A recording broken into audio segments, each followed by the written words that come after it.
Hi, I'm Sarah Stemen, and welcome to another episode of the Google Ads Unfiltered, where I talk about something that you definitely didn't Google, and you are super duper lucky if this ended up on your feed. So today we're going to talk about paid search influence. And I think it's a really, really important topic, especially if you're someone that's thinking about hiring someone who's an expert in Google Ads to help with your account, because it's really critical that you understand how we get on these lists, how these lists are formed, and really what it means to me as someone on the list. So if you don't know what I'm talking about, then it's okay, because maybe you don't live in the Google Ads all day, everyday space like I do. Today, the top 100 PPCer shortlist was announced. And this list comes about every single year. And then on this list, people then vote for the top 50. And then it also considers sort of your personal clout. So it looks at like your YouTube, your following, your podcast, if you wrote a book, if you have a course, if you're, I don't know if it still does this year, how many articles you've written for journals, what your professional status is. So like if you're like me, the president of the Paid Search Association, it creates ranking factors and then lists people from 1 to 50. And it's a big deal.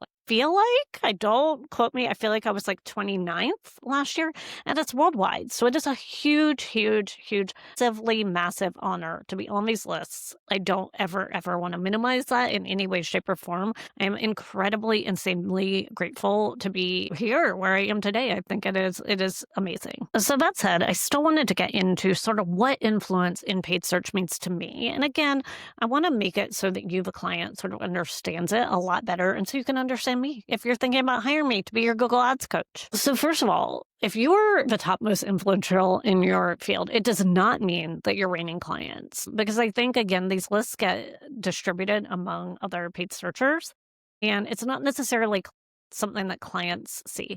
Now, do I think it builds trust? Absolutely. Do I put it on my website? Absolutely. Do I get a lot of LinkedIn followers when the list comes out?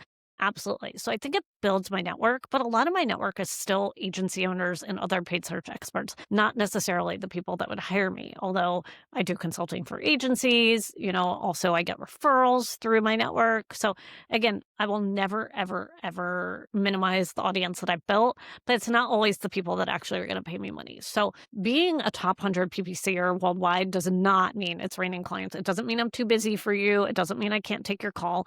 Just so you know, I think that is really important for you to know. And then frankly, other people that aspire to be on these lists that think like, oh my gosh, if I make top 100, my life is going to be easy. I'm going to have so many leads. No, not the case. Sorry.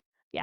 And then I talked about this. I talked about a lot in the intro that I'm honored. I never, ever want to minimize that. I talk about it a lot.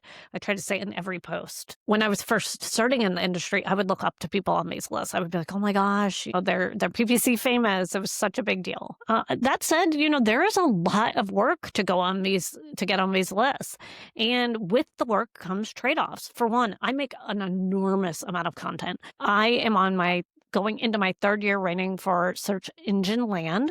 I was just signed a contract to write for Search Engine Journal as well. I published my first article on there. I also do make these YouTube videos.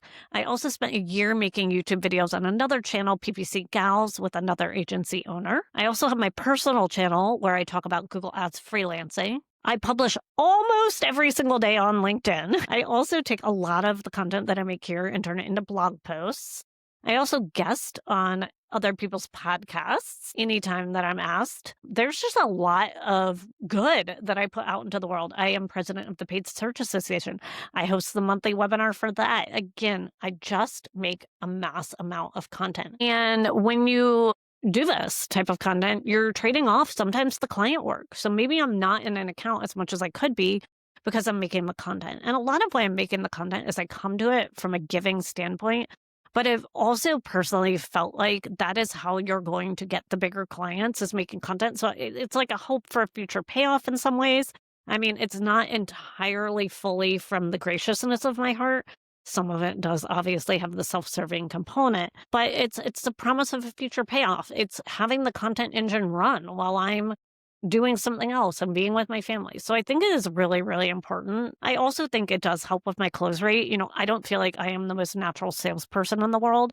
And so if I have the content out there, you kind of can have that like, okay, just Google me. Like if a client is going to fight and not want to use me, or if I needed a job and someone was going to question like how good of a PPCer, I'm like, I have so much content. Like you can read it, you can Google my name. And so I think for me, it sort of helped in the closing, but like I said, not necessarily the getting. And it's funny because that was originally when I started becoming a content creator, my goal. What it was I saw my husband, who he's in IT. He didn't even have to look for a job. Jobs would just land on his lap. And I thought, I want to be that. How can I be that?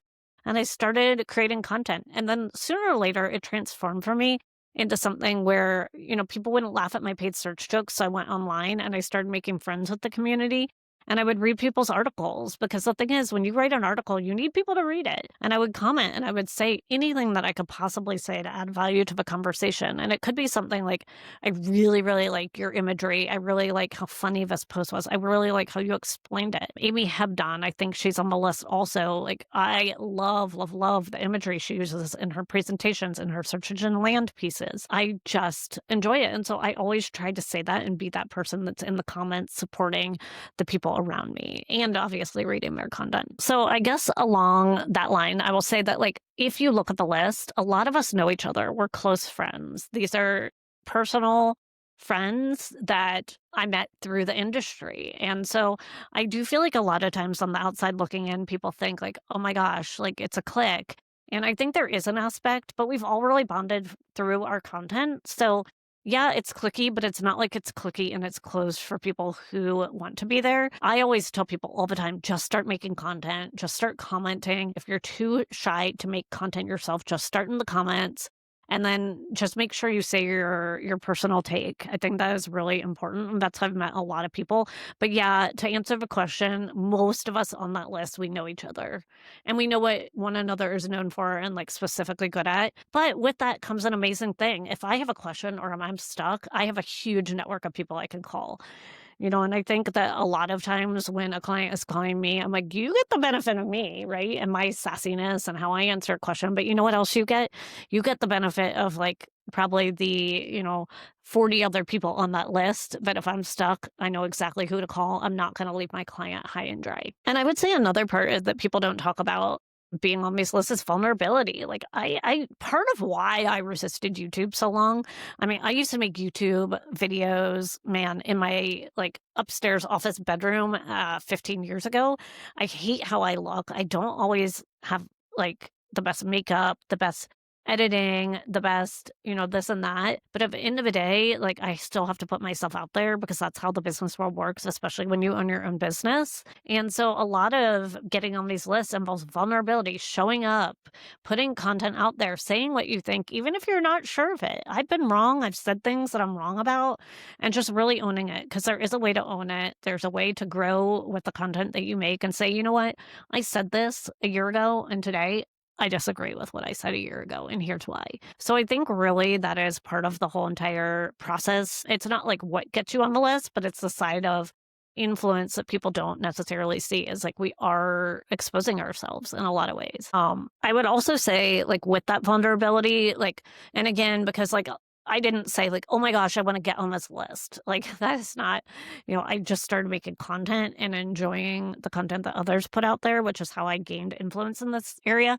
I think sometimes it's about pulling back and recognizing that, like, yes, I do have a big brand in the Google Ads space, and then being comfortable with the value of that. Because I have had situations where I've taken on clients and maybe the client wanted to like name drop me. And then I'm like, wait, okay, you're paying me X, Y, Z, and then you're using me to like seal the deal on a client, or you're using me as backup. Like we didn't agree to that. That hourly rate, if you're pulling in my influence is a lot higher. I was supposed to be behind the scenes, like auditing Google Ads accounts all day. And so again, I think like, being vulnerable in the content is one thing, but also sort of recognizing what I bring to the table with influence is also important too.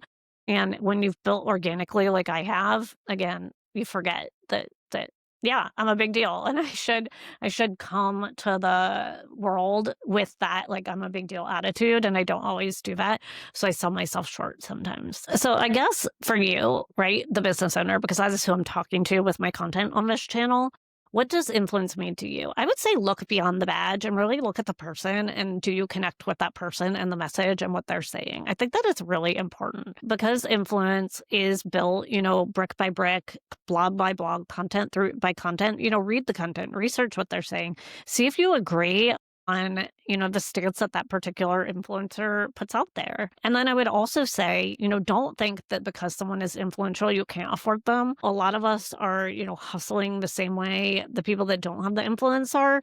You just maybe don't see it because we are on the list and we are putting stuff out there. But, content is hard, and it is what it is. It doesn't mean that we're raking in the big bacon. So don't ever feel because, someone's on that list that you can't reach out. And always remember that influence, it's not a substitute for ethics or kindness and humanity. So like if somebody has a big ego or they're unkind or they're doing something unethical, just remember that. All that said, I will wrap this up by saying once again, which I stated numerous times, I am so happy to be on this list. I'm so grateful. I can't wait to see the top 50. Fingers crossed, because I never expect to be top 50. But thank you for my audience, everyone who's supporting me one video at a time, one comment at a time. And if you have any questions whatsoever about paid search for your business, or just what it takes to build influence because you're just curious, or you just want to, I don't know, shoot the shit in the comment fields, follow me on LinkedIn. I am all over the internet,